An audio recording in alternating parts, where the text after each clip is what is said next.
And now I will start the broadcast.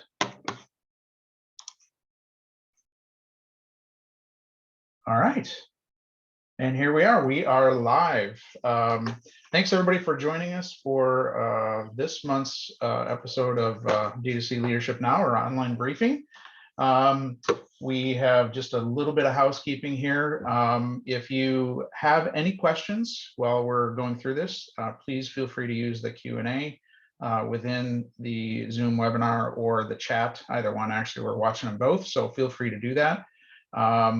We will have a short survey after the end, so please fill that out. It helps us to make this better each and every time. And with that, I think we're just going to cut right over. I'm joined today by Jeff Cowan, and Jeff is with Accelerate 360, which is a fascinating company. We're going to be talking today about making the IT business case for scaling, although Jeff and I were chatting the other day and he had some interesting takes on this that I really wasn't expecting. So I'm looking forward to this conversation. Jeff, welcome. Thank you. I wonder if we can just maybe, I'm gonna kill the screen share here. Why don't we just maybe start by digging in a little bit, and if you can maybe explain a little bit about Accelerate 360, and then I'd love to learn a little bit more about, or share a little bit more about kind of how you got into this position and your career path, and then we'll dig into the scaling concept. Sure. Sure. Well, so Accelerate 360, we're definitely an interesting company. It's this journey started years and years and years ago in the magazine distribution or magazine wholesale distribution business. At the time of, maybe going back 30 years ago, there was about 450 wholesalers across North America. It was a very regional, protected area that you had. Wholesalers were very profitable, and it was a great business. And magazines sold. The wholesaler often did both magazines and books, or magazines, books, and newspapers. So it was kind of a mix in that direct to store delivery model, and it leveraged a driver merchandising kind of concept where the driver would go in and then stop the truck, get out, merchandise the store. And one of the things that about the magazine business, when you see all these magazines at the checkout, the vast majority of them don't sell. So those are put back into totes for returns, brought back to the distribution centers. They had huge shredders, and we are one of the largest recyclers of shredded paper. We ship huge cargo containers to all around the world, actually. So what happened was this, there was this nice business. There's a gentleman up in Vancouver by the name of Jimmy Pattison. And you should look him up. He's a self-made billionaire. I think he's 94 now, 5. Still comes into the office every day. And he bought a magazine wholesale business very early in his career. And that was one of the things that allowed the business, for his business, to grow. And he expanded into a lot of different other things. But it was really, he just had a love for the magazine business. So what happened was the big chains got greedy. They said, we don't want to have all these regional vendors coming into all of our different stores. Imagine yourself as a Safeway or Kroger, and these 3 stores are this guy, and these 3 stores over here are another guy. So they said, we want one vendor. And when that started to take place, the collapse of the industry started. And then it was followed by the retailers saying, we don't want to buy this product traditional, where we bring it in and then return it. We want to buy it on scan. So that meant all of that inventory shift from the retailer back to the wholesaler. And it really just started a total crumbling of the industry. We survived because Jimmy bought a lot of the businesses going out. And, when I came into what was T&G at the time, this was 8 years ago, 9 years ago.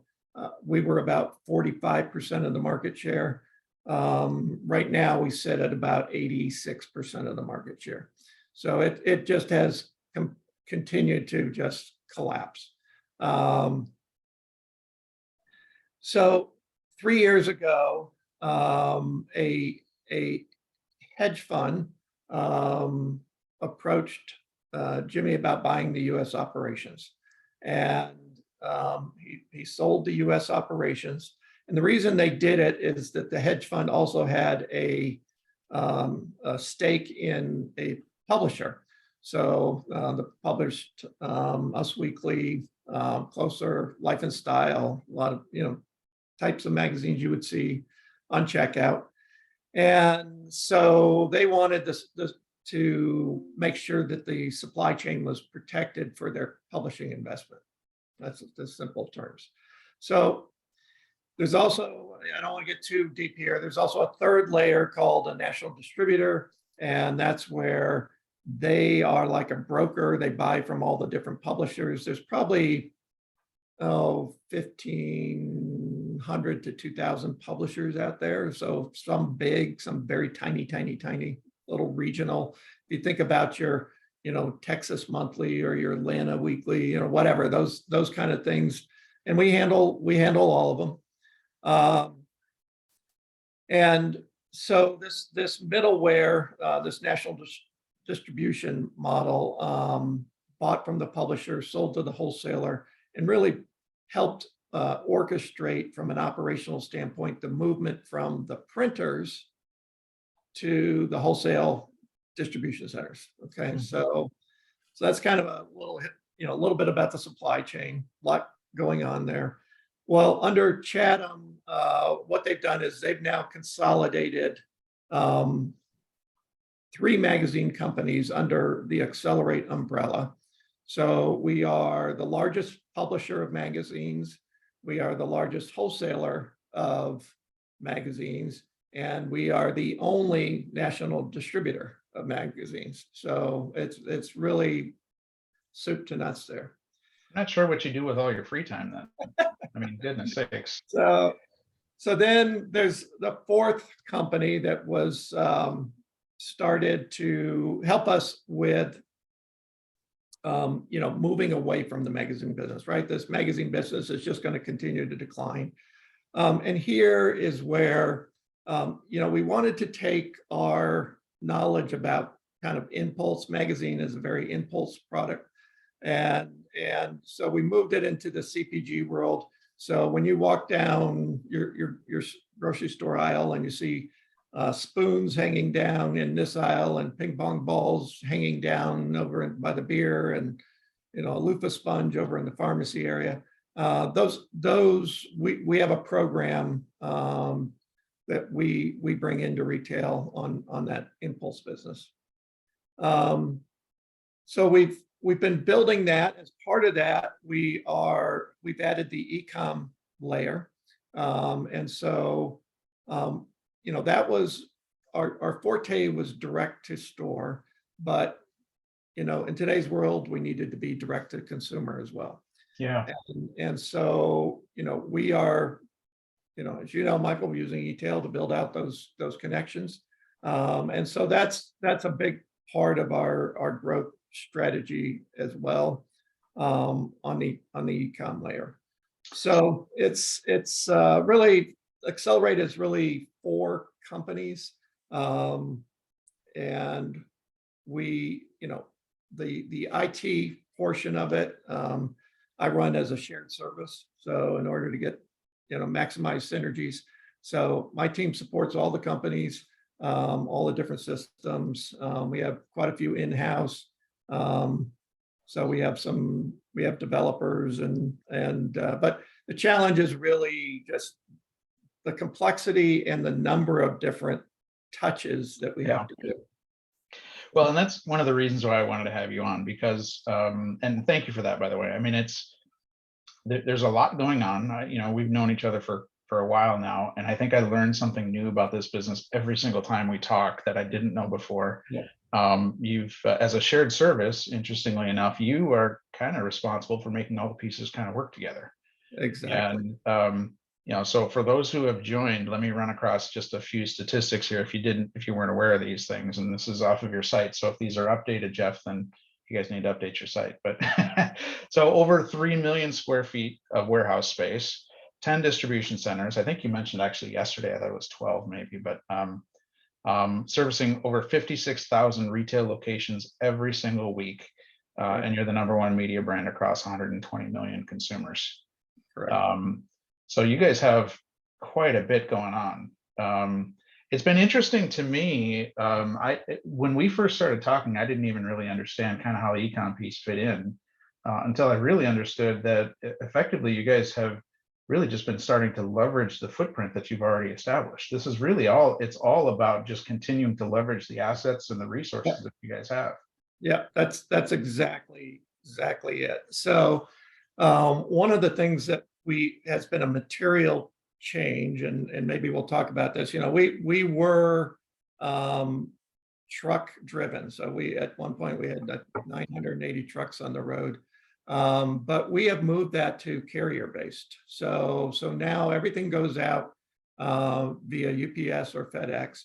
So if you can imagine, we walk into a contract with UPS, and we've got a 60,000 location per week, and they love our type of product, right? It's a standard box. It's got weight to it. It's going into the business community. So really, we're like an ideal customer for them. And so to your point, what we've been able to do is really leverage, strong logistics contracts with, our footprint to really build out that e-commerce business. What's interesting right now, and we're just barely starting on our journey, and as you know, is the retailer is really asking for our magazine product online too now, which is kind of interesting. So with today's consumer, they're fickle. You have to catch them wherever they want to buy, and so we've got to have our product out there online. So Yep. To survive.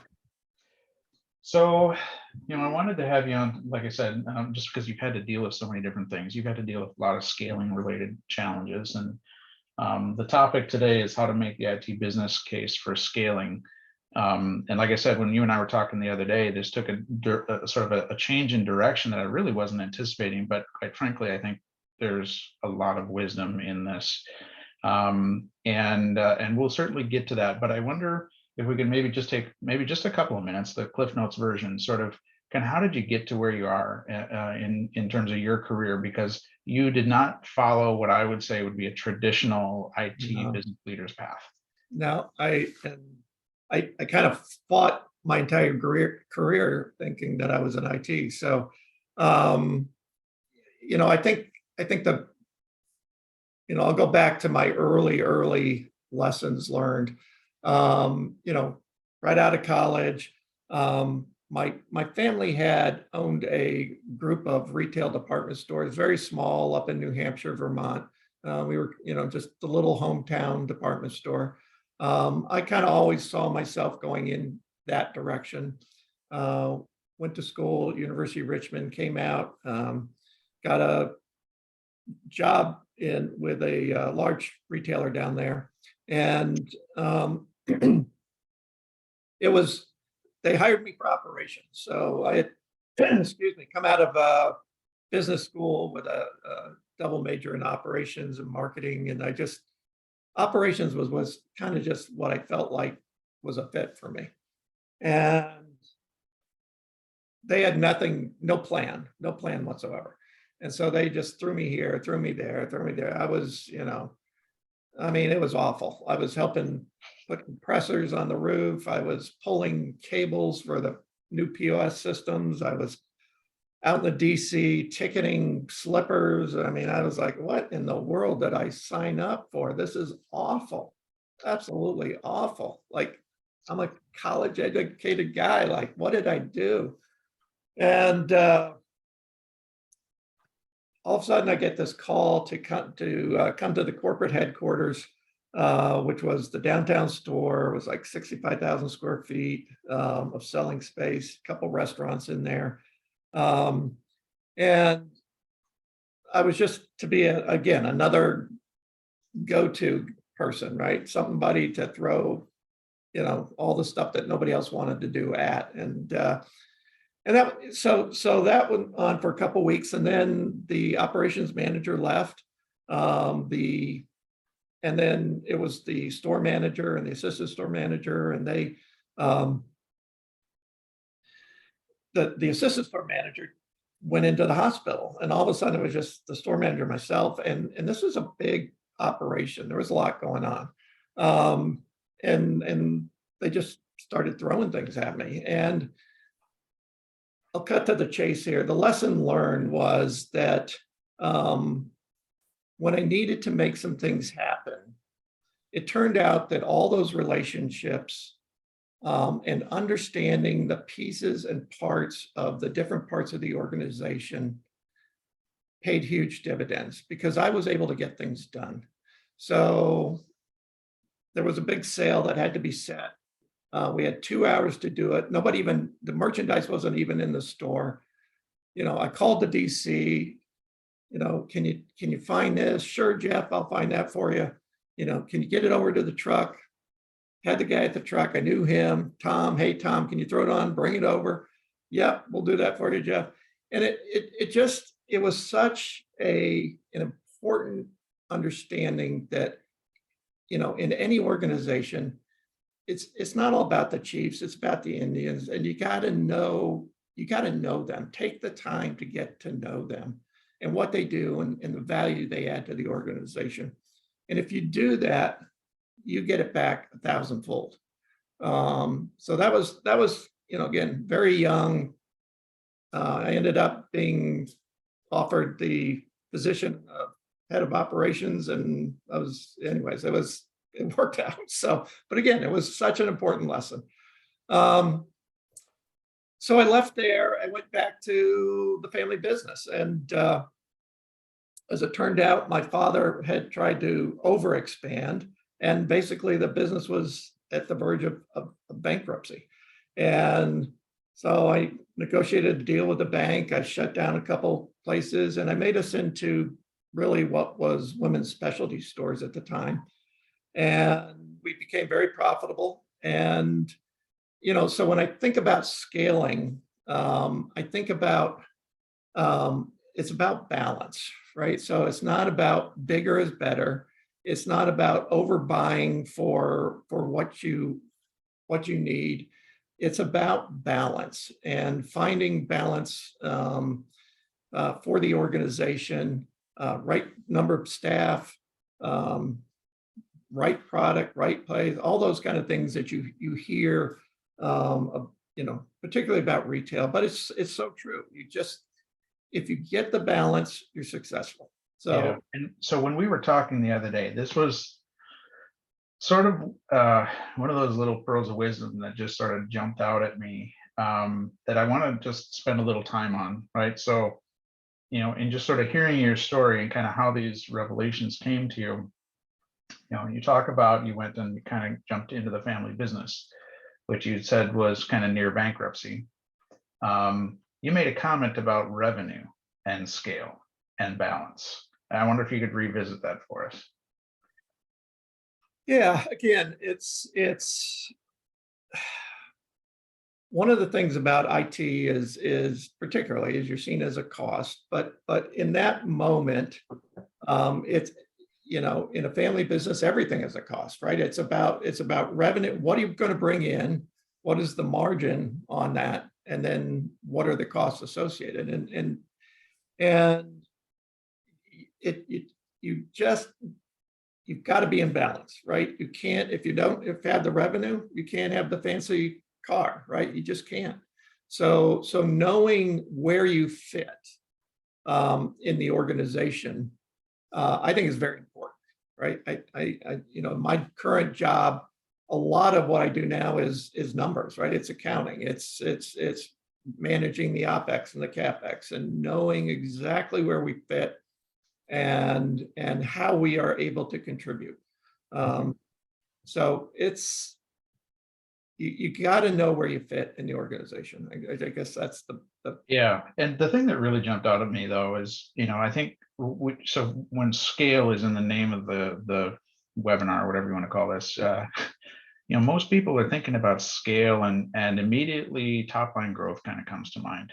Right. And you know, you make the point and you kind of bring it back to that, you know, top line revenue is great, but the reality is if you don't have balance, you're not going to achieve that top line revenue. So like the balance component of this seems like it's a very important component of truly being able to scale. It is, and it goes into your decision points, right? About you know, as the business is trying to drive certain top line revenue, they also are trying to achieve, you know, the bottom line, right? So if this project is, you know, has, you know, $1 million opportunity, but it's going to take me, you know, 8 months and $800,000 to provide the system to support it, well, it's probably not a good decision, right? Now, again, if it's $1 million now, but there's a high confidence of scale that they can achieve, and now my numbers won't change much, okay, maybe that's a different point. But in today's world, you don't have you've got to be able to deliver to the business at a cost that just makes sense, and you've got to understand that. Yep. Yep. Okay, so let's maybe shift gears here a little bit and drill into some of the aspects of scale, and ultimately then we'll try at the end here to bring it back to like making the business case for this. But I found when we were talking the other day, it's interesting how the business case for this can be enormously self-evident if the steps are taken in the right order. And one of the things that you talked about is understanding when you have a scaling problem, but you made a comment about doing things manually first, and I wonder if you could revisit that for us a little bit. So again, so I'll finish up one item in my career, which was, you know, when I left the family business, I got bored. I said, okay, what's next? I meet an old family friend in a sub shop, believe it or not. And by the end of having lunch with him, he offers me a job, and he's he writes software for the magazine, book, and newspaper industry. So that was really where I kind of got born into the technical side. And at first I was just, you know, customer service. We had just moved to IBM, just got totally involved with AIX and scripting and you know, the IBM product line. And this was just prior to Y2K. So I ended up being the road warrior that went out to all these businesses, these wholesalers, and upgraded their systems. And that really connected me with real business owners, right? So and you had the luxury of going out to lunch and dinner with them and really meeting and hearing them talk about what's important. And you know, everybody's different, right? And how their approach. And you had old wholesalers that, they still had their first penny. And there, so this is an old story. I apologize. It's relevant though, but there was this one old wholesaler, and they would build the racks, right, for the front ends. So part of what they did was build those magazine racks to put the product in. Well, he had to put together these racks, and the washers, he went to buy the washers for them, and they were 2 cents a piece. And he was so mad that they were 2 cents because he went out and bought a roll of pennies, because those were only a penny, and he drilled a hole down.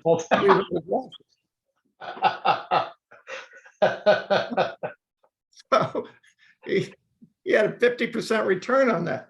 So, I mean, it's just, when you meet people like that, you get to understand that it's about solving the solution, right? And solving it in a way that makes sense for the business. And we're back to scaling, and we're talking about, and I've always been a crawl, walk, run guy, a keep it simple guy. And I just have found that, when we're thrown something right out of the gate, the first question I ask is, can you do it manually?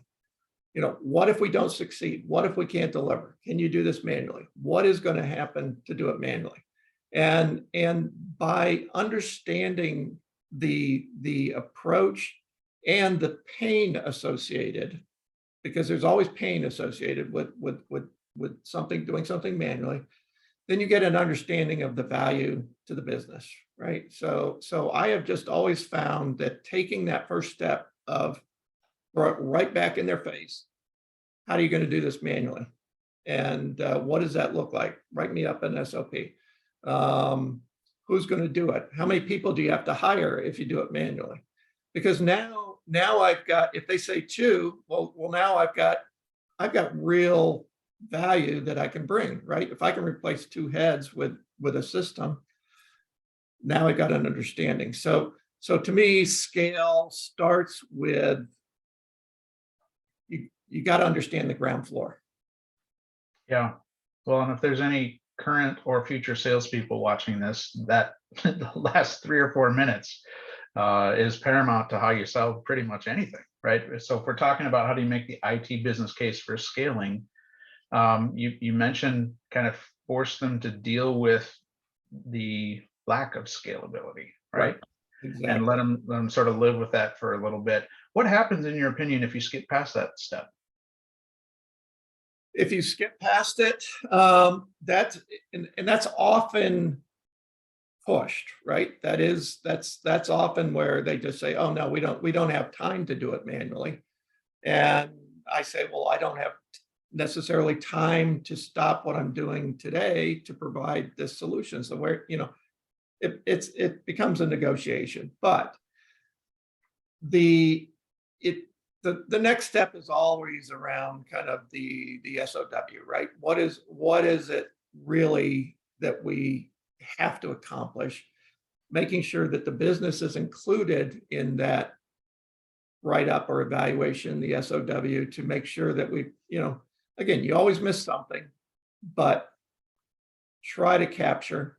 And again, typically those SOWs they're kind of an extension of that manual component, right? Because you almost have to walk through some of those basic parts just to get to an understanding between a vendor and yourself or your team.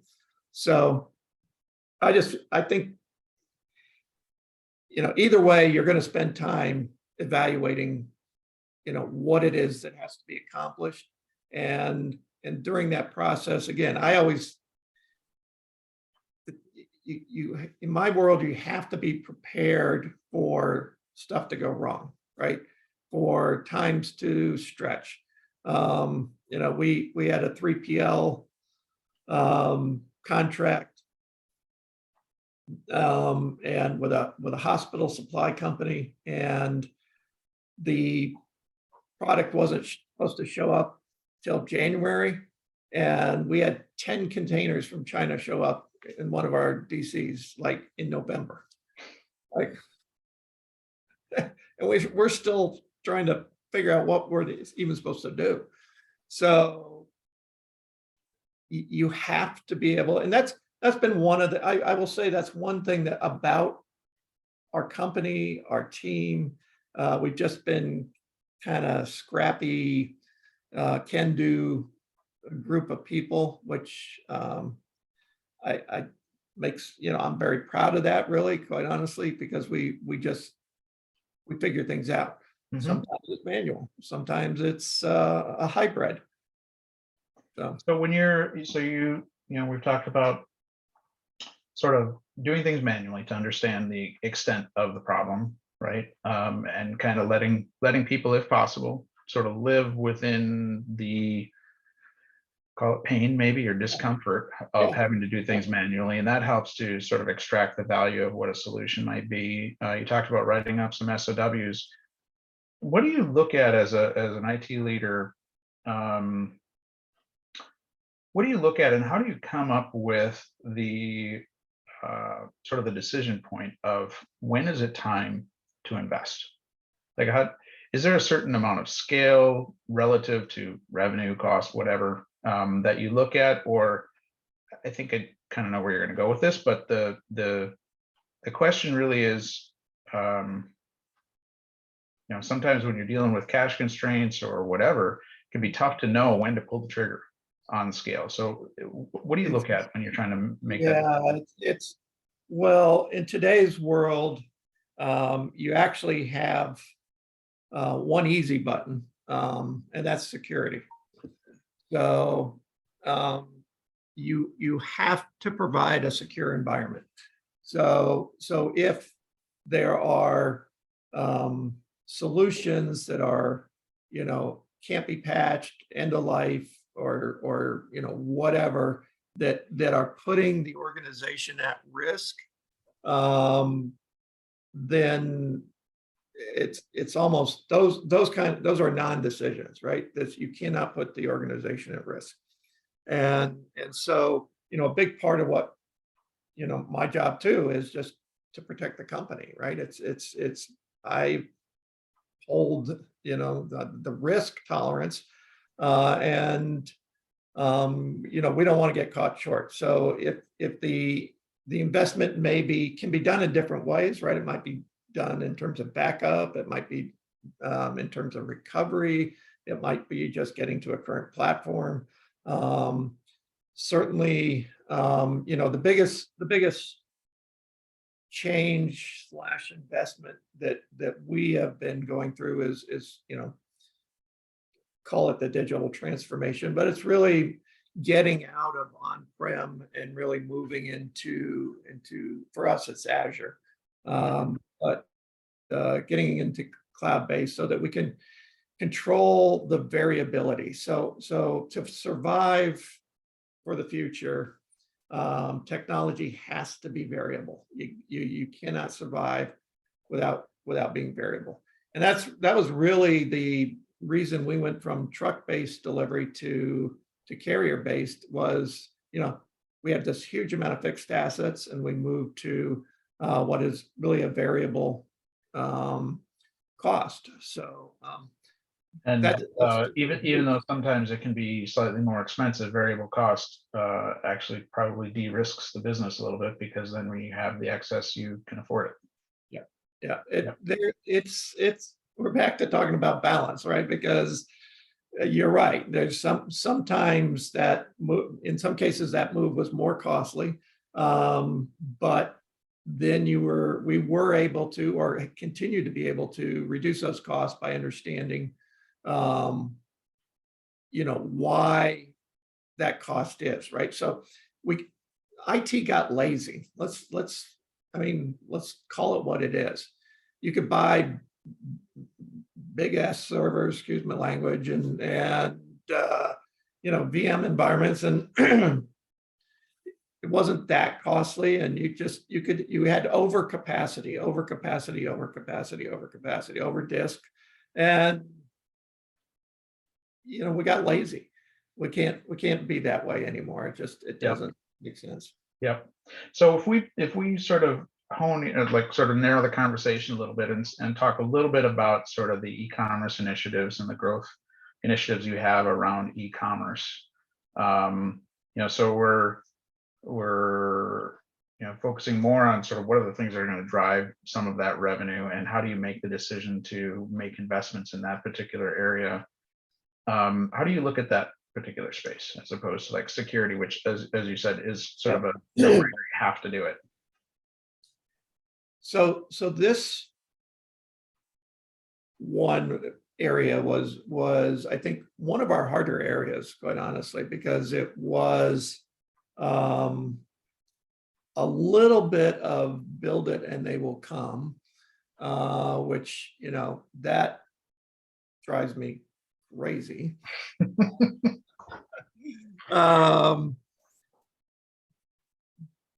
But we to the team's credit, and again, this is where I pushed back big time. I said, there's not enough volume here. Do it manual. Not enough, do it manual. No, I'm not going to provide a solution. No, do it manual.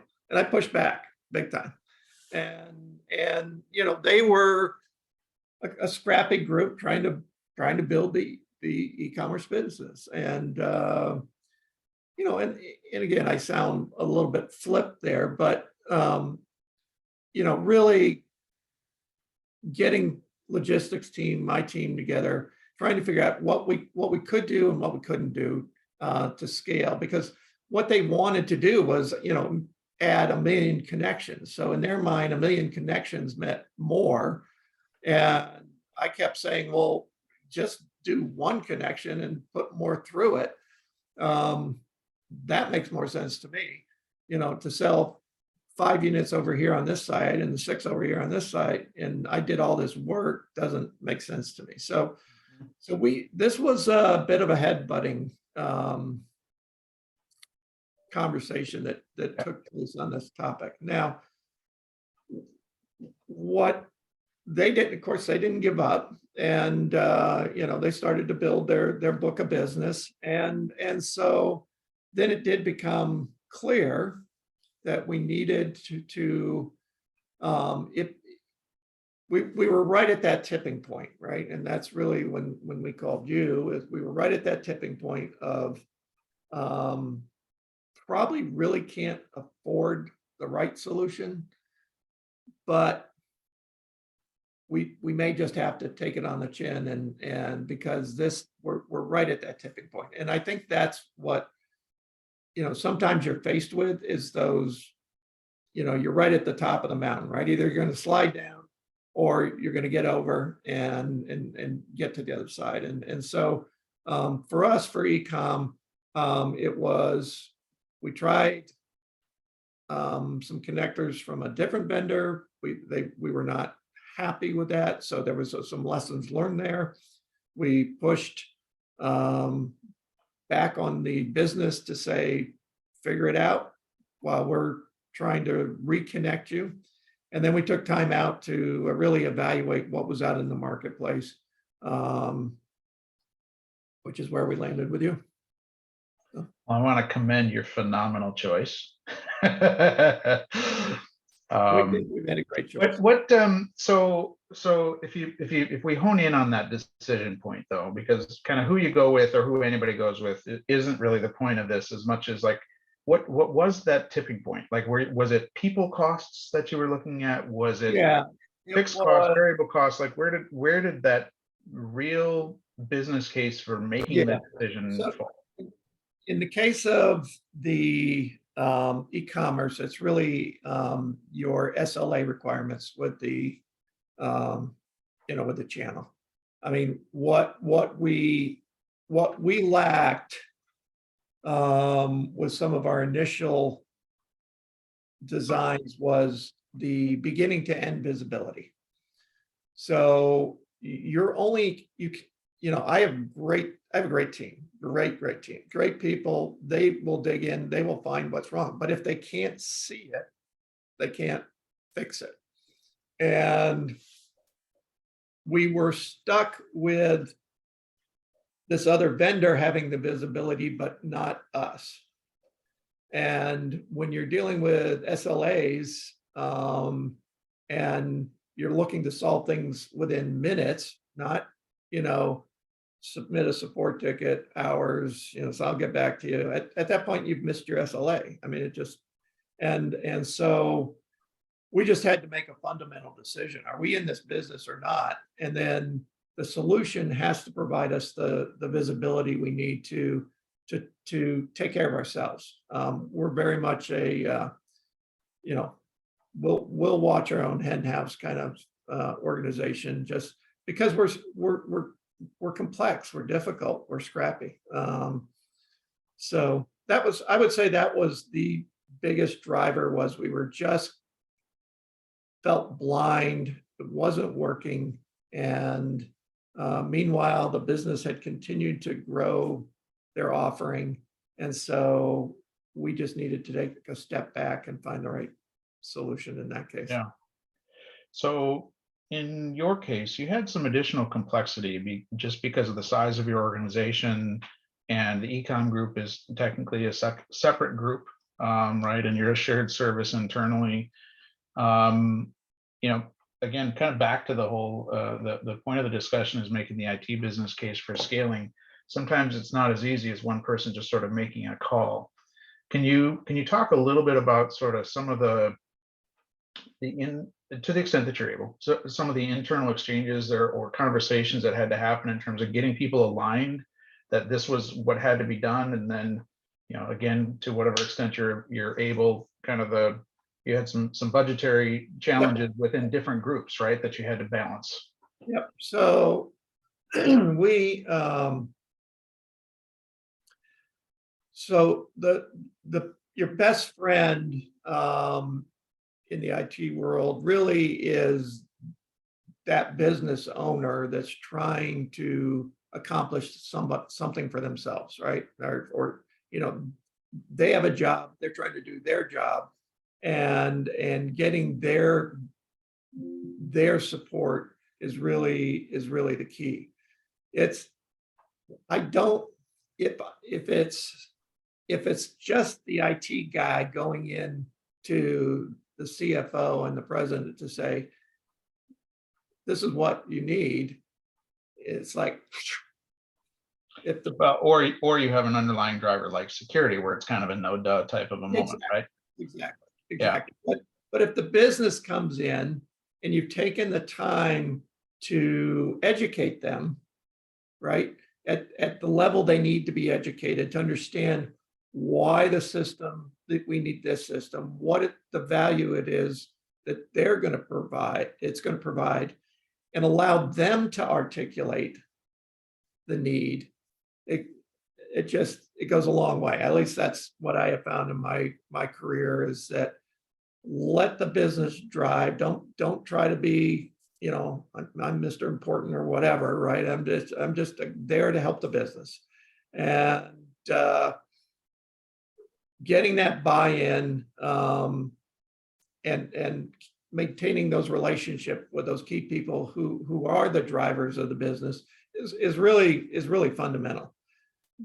Then my job is to articulate at the end the risk, the cost, and the level of comfort I have in that this solution will satisfy the requirement, right? That's my job, is to really calm the troops, so to speak, and just say, yep, this is the right solution. Yes, we've looked at it. Yes, this can work. This is the budget. We don't see it extending beyond that. This is the time frame. We have some risk, maybe in terms of delays, but just sizing it up. And again, in our world, we do a line item cap, OpEx, excuse me. There's a little bit of cushion in that, in terms of just, when you get hit with this, that, or the other thing. But really, project-based stuff is a CapEx expense, and really, IT drives most of the CapEx spend. So you just have to be you just have to understand that. And I have a couple of key accountants in my pocket, and they Yeah, help. that always helps. So when you so ultimately, decisions have to be made, Right. and to a certain extent, if a person is blessed to be one of the people who can just make a decision, then they probably don't have to go through a whole lot of work. But in a lot of in a lot of organizations, and I would imagine yours included, there are other people that have to be brought into the mix, right? And have to be quote unquote sold on the idea of moving forward. I'm kind of curious in terms of, especially given the size of your organization, like how how much preparation do you put into those types of meetings, and what is sort of the level of detail that you go to? I mean, are we talking extensive PowerPoints and extensive ROI analysis? Is it back of the napkin stuff? Like, where does that balance fit for you? Yeah. So we are, again, you have to kind of understand kind of where we've been in the journey. So under the kind of the T&G world, it was a very different type of environment. And I basically had 100% just yes or no. I mean, it was just that simple. Yep. As we have grown as an organization, and now I'm supporting, 4 companies. It's the accountability, and our CEO has really moved the accountability to those presidents of those, or the leaders of those organizations. So if I'm going to spend, basically, I'm going to spend their money, right? Because I'm going to allocate to them. So it really becomes their decision now, which has been a shift, which I think is a really good shift, because again, it takes me out of, well, that was really dumb. Why did you do that? No, this was presented, and I would tell you, each leader has different levels of, how much they want to be involved in the IT world, right? I mean, there's one of our leaders is like, yeah, Jeff, whatever you say, I mean, and that's literally the end of it, right? And then there's other one that wants to know, you know, did I go out and buy a washer, or did I drill a penny, right? I mean, they're like, ridiculous. Yeah. So What I like about that process, though, and that particular approach, is it forces the decision back to a business decision. Like, it's a does business the decision. business justify this or not? And I Exactly think right. that's really kind of key. Yeah. Yeah. Um, so we have just a few minutes left, and one of the things that we always like to ask is really kind of back to, if you look back at your career, you've got a long sorry, I didn't mean to say that in the wrong way. You've got some experience. You've learned a few things, right? What would you say is, as you look at this particular topic that we've been exploring around scale, are there any hard lessons that you've learned that you would do differently? Oh, let me think about that question. So the the project, we had a massive project, and I've been involved with a couple of very massive projects, and um, I would tell you that when they are big, and again, I'll share. One example is we rolled out a WMS. At the time, we had 12 DCs, we had 65 depots. So it was a hub and spoke type uh, arrangement. Those 65 depots had trucks to them, so you had 980 trucks attached to the depots, and each truck would deliver 10 to 14 deliveries a day, 5 days a week. So that's how you get to 60,000 locations, a week, right? And so we wanted to connect all of the dots systemically. We wanted to, scan the package out into the first long haul. So we had long haul trucks taking things out to the depots. It's scanned into the depot and then scanned onto the truck so that we had full trackability of each of our totes or boxes. And because stuff was getting lost, right? It was getting disappeared. And so the vendor assured us, yeah, we got this covered. But it was a global company, and this was their largest implementation of what we would call cross-docking, they had ever done in the world. So and it didn't go pretty, right? I mean, it just, when you deal with volumes, I think this is where I'm going. Volumes and number of transactions really can wreak havoc on systems. Yeah. It just really can. So there they again, initially failed. They stepped up to the plate. So I'm going to give them a lot of credit for stepping up to the plate. The timeline went astray, but then again, they had not really thought through the implementation plan, right? So again, you got to think through all of the different pieces and parts on these complex rollouts. They wanted a year and 2 months to roll this out, and I said, we got 3 months, right? That's all I can get. You're already 6 months behind. You got 3 months, and they couldn't. They said it couldn't be done, right? And so again, when you live inside of an organization that does scale, right? We know how to go from 12 to 65 to 980 to 60,000, right? We understand how you scale. We put together, teams, and, we did, it was an 8-person team to start. The next week they were divided into 4-people teams, and then the next week to 2-people teams. And, we put together a series of scales, and we rolled it out in 3 months. And,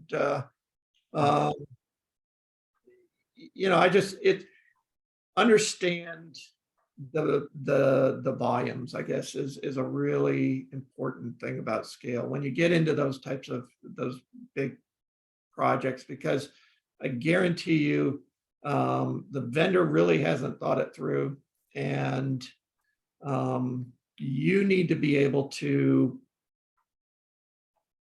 again, I'm always about what is the backup plan, right? What is the backup plan? If they fail, how do I still succeed? And you've got to have some of those things in your back pocket to be successful in this world of technology. That's good. Well, as with some other discussions I've had in the past, we're coming up to the end here, and I feel like we certainly can go a lot longer. But I guess just to kind of wrap it up, and this is sort of a variation on the question I just asked you, but any parting thoughts as you look at sort of people watching this either now or later that are looking at particularly trying to scale e-commerce?